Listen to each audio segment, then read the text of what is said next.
ಎಲ್ರಿಗೂ ನಮಸ್ಕಾರ.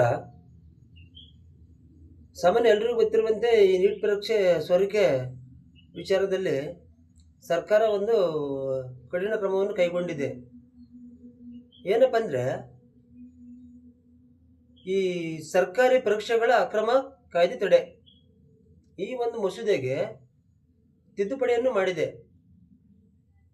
ಆ ತಿದ್ದುಪಡಿ ಏನಪ್ಪ ಅಂತಂದ್ರೆ, ಮತ್ತೆ ನೆಕ್ಸ್ಟ್ ಯಾರಾದ್ರೂ ಈ ಒಂದು ಸರ್ಕಾರಿ ಒಂದು ಪರೀಕ್ಷೆಯನ್ನು ಅಕ್ರಮವಾಗಿ ಲೀಕ್ ಮಾಡಿದರೆ ಅವರಿಗೆ 10 ವರ್ಷಗಳ ಕಾಲ ಜೈಲು ಶಿಕ್ಷೆ ಮತ್ತು 10 ಕೋಟಿವರೆಗೂ ದಂಡ ವಿಧಿಸುವಂಥ ಒಂದು ರೂಲ್ಸ್ ಇದಾಗಿದೆ. ಮಸೂದೆ ಆಲ್ರೆಡಿ ತಂದೈತೆ, ತಿದ್ದುಪಡಿನೂ ಮಾಡೈತೆ.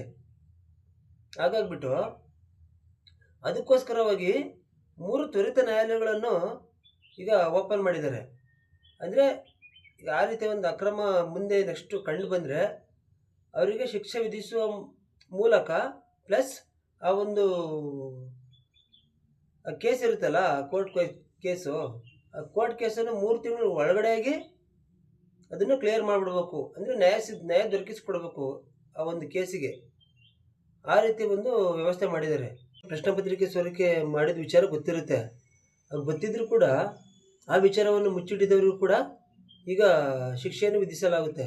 ಅಂದರೆ ಮೊದಲಿದ್ದ ಶಿಕ್ಷೆಗಿಂತ ಈಗ ಹೆಚ್ಚುವರಿ.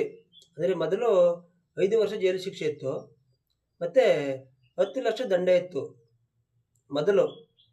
ಈಗ 5 ವರ್ಷ ಇದ್ದಿದ್ದ 10 ವರ್ಷ ಮಾಡಿದ್ದಾರೆ.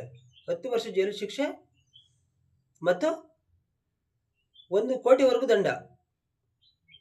ಇವಾಗ ಈಗ ಮಸೂದೆಗೆ ಹೊಸದಾಗಿ ತಿದ್ದುಪಡಿ ಮಾಡಿದ್ದಾರೆ.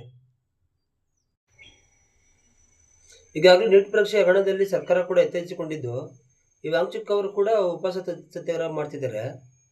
ಆ ಕಾರಣದಿಂದ ಸರ್ಕಾರ ಕೂಡ ಈಗ 47 ಅಧಿಕಾರಿಗಳನ್ನು ವಜಾ ಮಾಡಲಾಗಿದೆ. ಅಂದರೆ 47 ಅಧಿಕಾರಿಗಳನ್ನು ಸಸ್ಪೆಂಡ್ ಮಾಡಿದ್ದಾರೆ ಈ ಒಂದು ಪ್ರಕರಣದಲ್ಲಿ. ಓಕೆ ಸ್ನೇಹಿತರೆ, ವಿಡಿಯೋ ನೋಡಿದ್ದಕ್ಕೆ ಧನ್ಯವಾದಗಳು. ನನ್ನ ಚಾನಲ್ ಸಬ್ಸ್ಕ್ರೈಬ್ ಮಾಡಿ, ಲೈಕ್ ಮಾಡಿ, ಶೇರ್ ಮಾಡಿ. Thank you all.